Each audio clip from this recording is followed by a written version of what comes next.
Məhsul sahibi nəyə görə lazımdır desək, keyfiyyətli və sürətli işə apara bilək. Çox adama maraqlı olur, sual verirlər ki, product owner və project manager arasındakı fərq nədən ibarətdir? Yoxun arxasında nəsə dayanmalıdır və siz onu başa düşməlisiniz ki, nəyə görə sizə yox dedilər. Paşbankda məhsul sahibi olaraq çalışandan sonra düşünürəm ki, məsuliyyətim 1-ə 5 artıb. İnsanlar adətən bankların mobil tətbiqlərini soyuq qarşılayırlar, yəni. Bank tətbiqinin içinə giririk. Yəni aviabiletdən tutmuş kinoya biletə qədər hər şeyi ala bilirlər insanlar. Daha çox AI toolları öyrənsinlər, daha çox tool bilsinlər və bu qeyd etdiyim, sadaladığım istiqamətlərdə çalışsınlar. Hər kəsə salam. Bugünkü qonağım Mailə Abbasovadır. Mailə xanım hal-hazırda senior product owner kimi çalışır və bu gün mən Mailə xanıma maraqlı suallar hazırlamışam. Əvvəlcə suallardan əvvəl istəyərdim ki, özünüzü təqdim eləyəsiniz. Mailə xanım, özünüz harda çalışırsınız? Qısaca bir məlumat. Salam, dəvətə görə çox sağ olun. Çox xoş oldu burada iştirak eləmək. Mən Mailə Abbasova, 28 yaşım var. Hal-hazırda Paşabankda baş məhsul sahibi olaraq çalışıram. Mən Paşabankın korporativ bankçılıq istiqamətində çalışıram. Özüm həm sığorta, həm də bank istiqamətində bir deyək, təcrübəyə malikəm. İllərdir həm sığortada, həm bank sektorunda çalışmışam. Anayam, bir uşağım var, körpəm var. Cəmiyyətdə belə deyək, uğurlu ana və uğurlu peşəkar bir insan kimi hal-hazırda inkişaf eləməyə doğru irəliləyirəm. Belə. Təşəkkür edirəm. Mailə xanım, sizin gözünüzdən, təcrübələrinizə əsasən ümumiyyətlə necə oldu ki, məhsul sahibi vəzifəsi, peşəsi yarandı və sizcə nəyə görə şirkətlərdə buna ehtiyac var? Mən düşünürəm ki, ümumiyyətlə məhsul sahibi kimdir desək, mənim fikrimcə məhsul sahibi bir gəmi təsəvvür etsək, gəminin kapitanıdır, nə bilim, lokomotivdir. Yəni aparıcı bir qüvvədir və həmin o məhsula cavabdeh olan şəxsdir. Yəni bu sırf mənim fikrimdə, mənim düşüncəmdə belədir. Və korporativ mühitdə, ümumiyyətlə şirkətlərdə mən düşünürəm ki, şirkətlər inkişaf etdikcə orada daha yaxşı məhsul, daha keyfiyyətli məhsul, daha sürətli, daha müştəri yönümlü məhsulların bazara çıxarılmasında ehtiyac yarandı və əlbəttə ki, heç bir şirkət, heç bir korporativ bir institut bunu düşünürəm ki, bir şəxssiz bacarmaz və o şəxs də artıq məhsul sahibi olaraq yetişdi, püxtələşdi və bazara çıxarıldı deyə düşünürəm.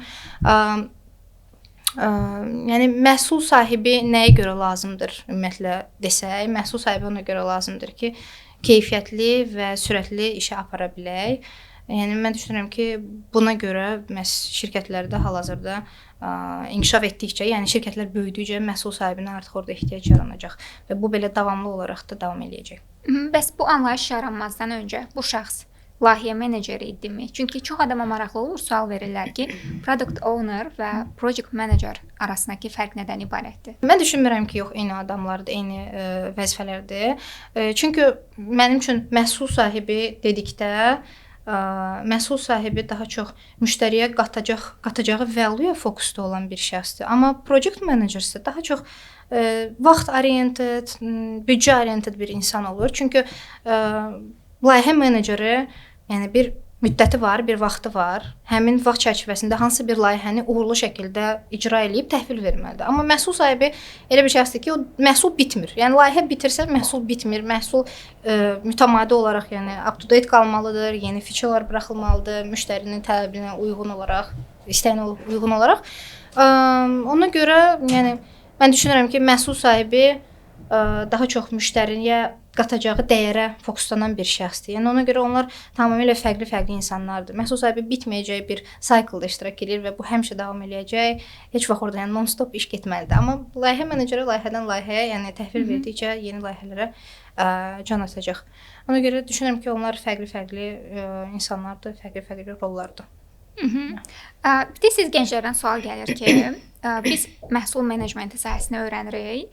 Universitetdə də, doğrudan universitetdə bu çox da dərindən tədris olunmur, kurslarda və ya digər bir şəkildə. Amma junior PO kimi işə başlamaqda çətinlik çəkirik. Yəni iş tapa bilmirik, çünki onlara təcrübə lazımdır. Ümumiyyətlə junior product owner anlayışı varmı? Çünki siz artıq uzun illərdir senior səviyyəsinə kimi gəlib çatmısınız. Siz necə düşünürsünüz? Yəni bu gənclər necə başlamalıdır bu sahəyə ki, onlar təcrübə əldə eləsin, heç olmasa junior product owner kimi bu sahəyə başlaya bilsinlər?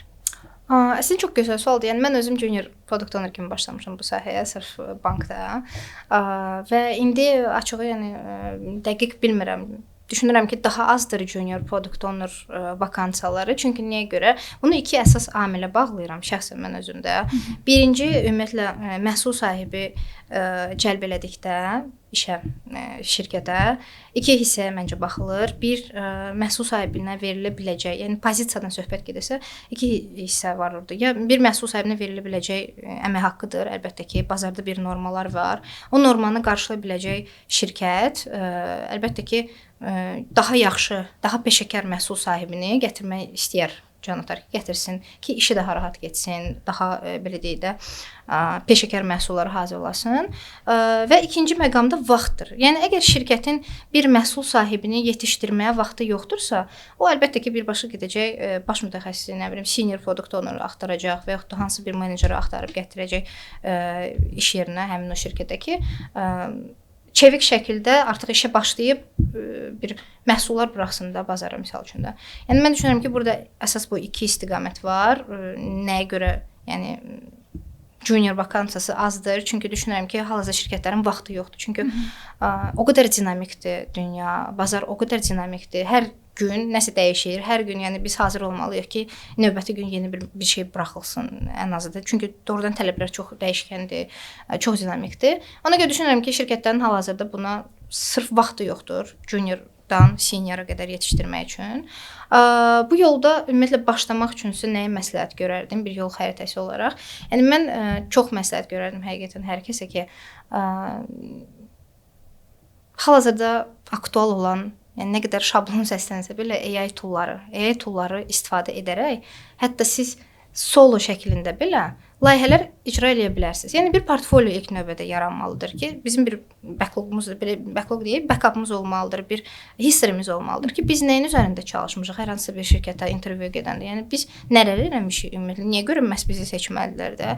Məncə ən yaxşı görə biləcəyimiz şey pet proyektlər üzərində çalışmaqdır. Yəni mən əminəm ki, xarici bazarda belə axtarsaq, o hətta daha məncə müsbət bir roldur, müsbət bir point kimi də belə qələmə verə bilərik ki, xarici bazardakı hər hansı bir startaplar, pet proyektlərə qoşulub ilk növbədə onlardan başlaya bilərsiniz. Daha sonra solo builder kimi də hətta siz tək başına, yəni bu real bir nümunədir, real bir кейslərdir ki, tək başına bir neçə həftəyə, yəni bir neçə günə hətta hal-hazırda əlimizdəki imkanlarla biz bir məhsul çıxartıb hazır bazarda işlək vəziyyətə gətirib müştərilərə xidmət göstərə bilərik də.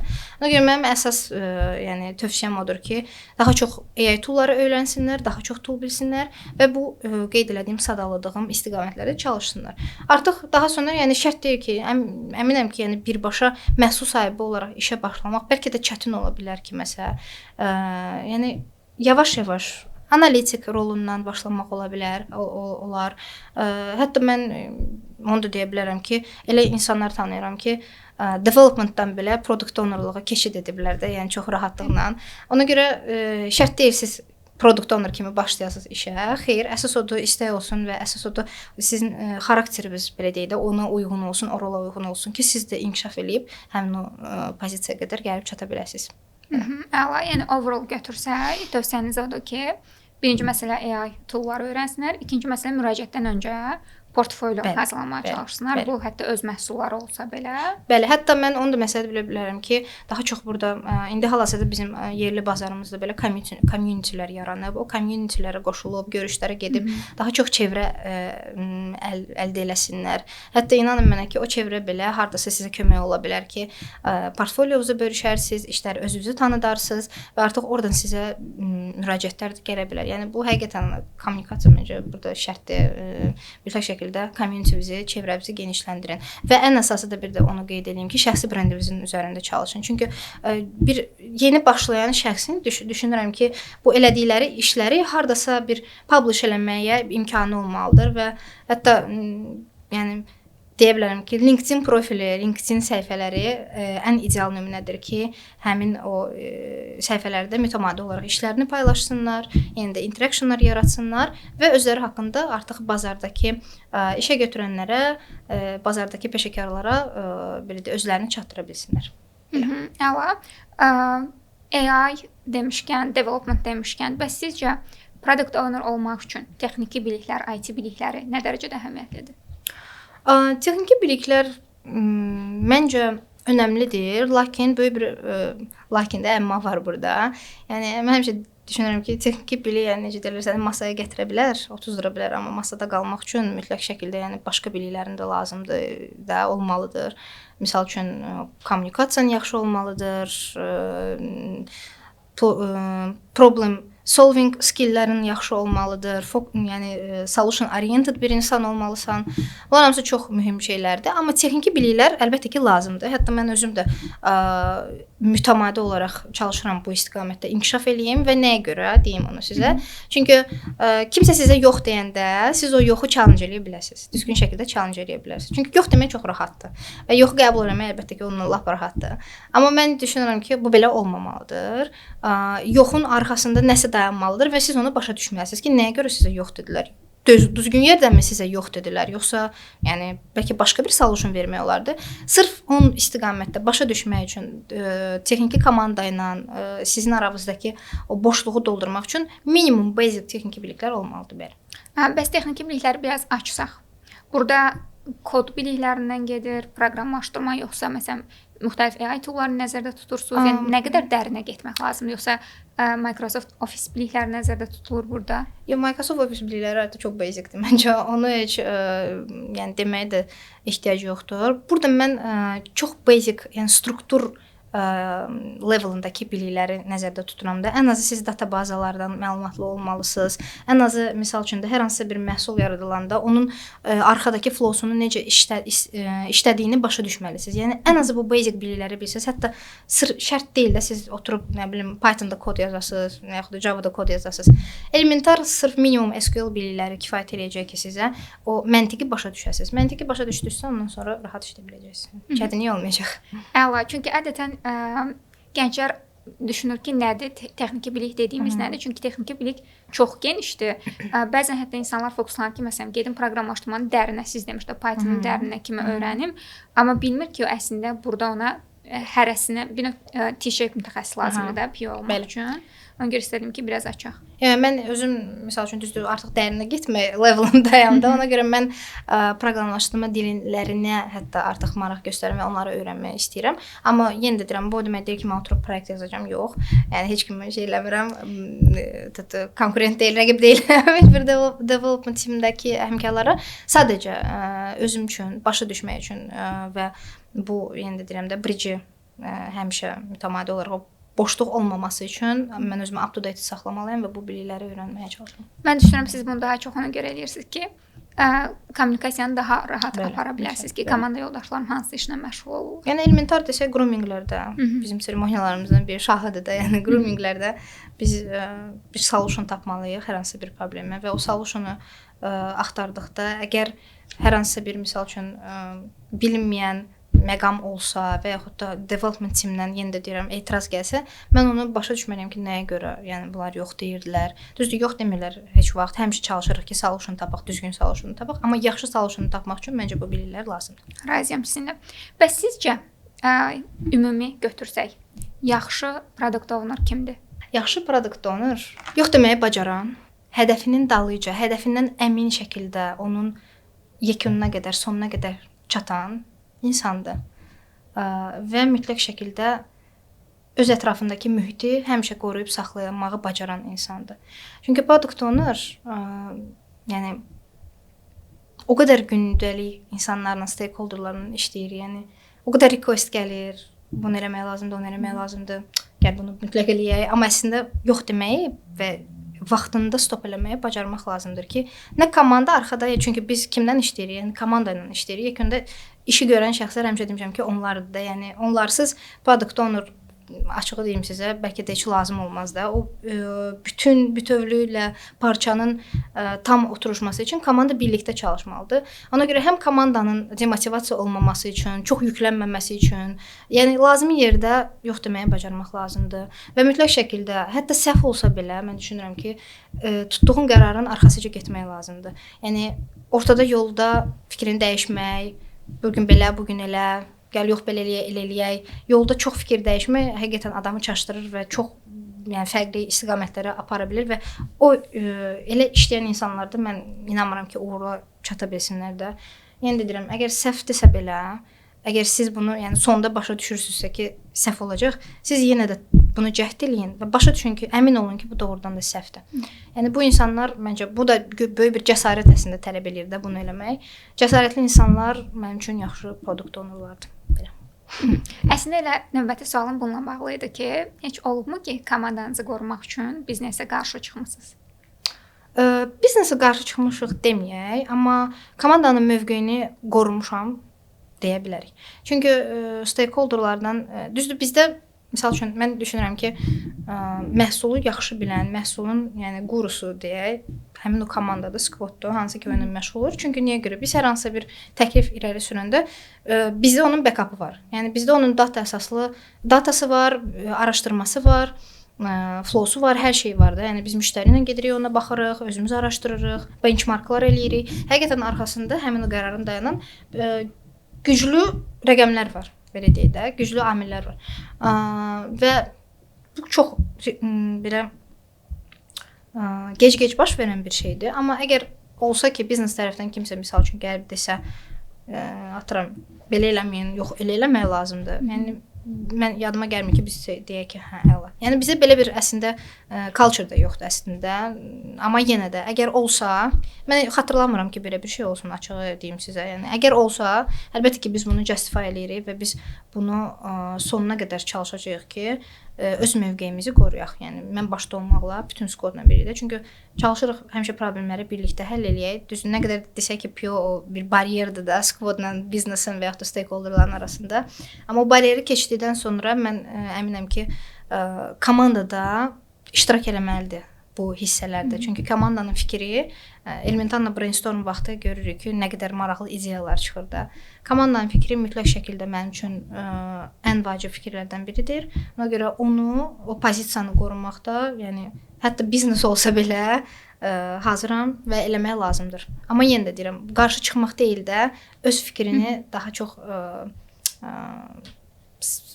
savunmaq, əsaslandırmaq. Öz fikrini əsaslandırmaq da yox, qorumaq kimi də. Yəni çünki yenə də bayaq dediyim məsələlərə görə həmişə məhsul komandası düzdür. Bəs olubmu ki, komandanızda elə bir insan olsun, o hər şeyə etiraz eləsin? Məncə çox komandada olur və onu necə idarə eləmisiniz? Oy. Hər şeyə etiraz edən.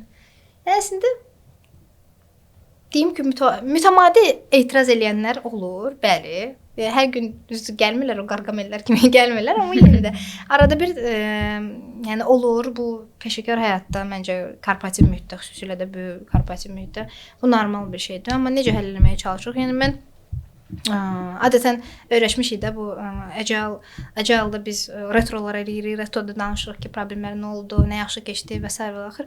Amma mən retroya qədər deyil də, retrodan əvvəl həmin yerində problemin həll olunmasını üst tuturam. Çünki niyə görə? Gün keçdikcə insanın beynində, insanın ürəyində, insanın içində belə bir mənfi, neqativ enerji yığıla bilər və əgər hiss eləyirəmsə, mən çox hissiyatlı insanam əslində, yəni belə iş mühitindən kənarda insanları çox yaxşı hiss eləyə bilirəm. Əgər hiss eləyirəmsə ki, kimsə narahatdır, narazıdır, mən dərhal onunla söhbət eləyib, misal üçün də sakit şəkildə, hər hansı bir coffee break eləyirik, yəni kiçikdə. Həm ona xoş olur, həm insan başa düşür ki, onu dinləyirlər, onun belə deyək, problemini görürlər, onu həll etməyə çalışırlar. Yəni maksimum burada bir psixoloq kimi artıq davranırıq da. Yəni məhsul sahibi komandanın bir psixoloqudur həm də. Yəni o one-to-one'lar eləyərək problemin kökünü həll yəni problemin kökünü tapmaqla artıq onun həll yolu fikirləşirik və yəni düşünürəm ki, hal-hazırda komandamda elə bir narazı olan şəxslər yoxdur. Yəni olsa da danışıq yolundan həll etməyə çalışırıq. Danışıq yolundan hər şey yəni danışıqdan keçir. Bu məsələdə bir mənalı olaraq. Yəni diqqətsiz qoymayın uşaqları da belə deyim. Komandamızı diqqətsiz qoymayın. Retrolardan söhbət açılmışkən, sizcə PO olmağın yolu Scrum Master'dan keçir? Ümumiyyətlə tövsiyə edirsiniz ki, əgər kimsə product owner olmaq istəyirsə, o birinci Scrum Master kimi fəaliyyətə başlasın. Ola bilər, niyə də yox. Yəni mən düşünmürəm ki, hər hansı bir konkret bir istiqamət var ki, buradan keçməlisən ki, mütləq product owner olmalısan. Xeyr. Məhsula aid Yəni main sizin hədəfiniz məhsul inkişafıdır da, məhsul yaradılmasıdır. Məhsul yaradılması istiqamətində, ətrafında hansı budaqlar varsa, mən düşünürəm ki, hansından istəsəz keçə bilərsiniz ki, siz o məhsula çata biləsiniz də. Yəni yekunda yenə də hədəfimiz nədir? Məhsul sahibi, məhsul yaratmaq, düzdür? Yəni ona görə Scrum Master da ola bilərsiniz, Product Analytic da ola bilərsiniz. Hətta bəlkə supportdan da yolunuz keçə bilər, bəlkə də salesdan da yolunuz keçə bilər. Yəni fokuslanırsınız bir istiqamətə, amma həmin o istiqamətin fərqli-fərqli belə deyək də directionlarından keçərək siz gələ bilərsiniz, məhsul sahibi ola bilərsiniz. Əlbəttə, niyə də yox. Bəs sizcə sizin öz təcrübənizdə sırf Paşa Bankda, yəni bank sektorunda product owner kimi çalışmağınız sizə nə qatıb? Yəni fərqli bir sektorda olsaydınız da 28 yaşa qədər bu qədər özünüzü irəli apara bilərdiniz? Yəni mənim xasiyyətimə bağlı bir şeydir. Düşünürəm ki, hə, amma Paşa Bankda işləmək həqiqətən belə deyim də, Paşa Bank yəni ölkənin aparıcı korporativ maliyyə institutlarından biridir və biz gündəlik olaraq minlərlə müştərinin, minlərlə tranzaksiyasının cavabdehliyini daşıyırıq. Yəni fərz edin ki, siz atıramda 5 dənə product owner varsa, digital banking bu 5 dənə product owner məhsulunun stabilliyindən asılıdır. Yəni bu çox böyük bir məsuliyyətdir. Yəni Paşa Bankda məhsul sahibi olaraq çalışandan sonra düşünürəm ki, məsuliyyətim 1-ə 5 artıb və daha çox biz əvvəl mən əvvəl necə işləyirdim, daha çox solution oriented idim, amma Paşa Bankda artıq customer oriented olduq. Çünki biz indi çalışırıq ki, bütün məhsullarımız elə olsun ki, onlar daha çox müştəri yönümlü olsun. Yəni iki yol var da, bir düz yol var, bir də müştərinin istədiyi yol var. Amma müştərinin istədiyi yolda əlbəttə yekunda gəlir düz yola çıxır. Sadəcə onu müştəriyə daha xoş belə deyək, təcrübə ilə təqdim eləməyə çalışırıq. Yəni bu istiqamətdə həmçinin də Paşa Bankın mənə töhfəsi oldu deyə düşünürəm. Müştərilərdən söhbət açılmışkən, müştərilər, insanlar adətən mən gördüyüm qədərilə bankların mobil tətbiqlərini soyuq qarşılayırlar. Yəni hətta bəzi insanlar aqressiya var. Sizcə buna səbəb nədir və bunun nə vaxtsa düzəlməsi mümkündürmü? Yəni düşünürəm ki, o bəlkə də ona görə yaranıb ki, İnsanlarda indi ümumi dünyada və ölkədə iqtisadi duruma baxsaq, yəni borclanma həqiqətən arta gedir insanlarda və düşünürəm ki, mənfi sırf tərəfdən, mənfi cəhətdən bəlkə də banklar insanlara ona görə neqativ yaradır ki, İnsanların borcu var, borcu ödəmək lazımdır və salam. Mən düşünürəm ki, burada da elə dayanır. Yəni həqiqətən bank əslində insanın dostudur. Hətta bir dəfə yadıma gəlir, bir təlimdə idik, orada bir slayd var idi, xarici bir təlim idi. Yəni bu heç Azərbaycan bazarı deyildi də, dünya bazarı idi. Həyatımızda fərqli istiqamətlər var da, fərqli unitlər var və hara getsəz, yekunda bank ortada dayanır. Yəni hər bir demək olar ki, addımımız yekunda bankdan keçir. Yəni bank artıq həyatımızın ayrılmaz bir parçasıdır da, hər yerdə onu istifadə edirik. Ona görə düşünürəm ki, yavaş-yavaş artıq bir müddət keçdikcə, hətta mən onu da deyim ki, bank tətbiqləri artıq sadəcə bank tətbiqindən çıxır. Yəni siz xarici bazarda araşdırsaz, baxsaz görəcəksiniz ki, mobil tətbiqin içinə, bank tətbiqinin içinə giririk. Yəni aviabiletdən tutmuş kinoya biletə qədər hər şeyi ala bilirlər insanlar. Yəni all-in-one bir platformaya çevrilir də həmin o tətbiqlər və yavaş-yavaş mən görürəm ki, artıq bizim yerli bazarda da eyni qaydada o istiqamətdə dəyişimlər başlayıb.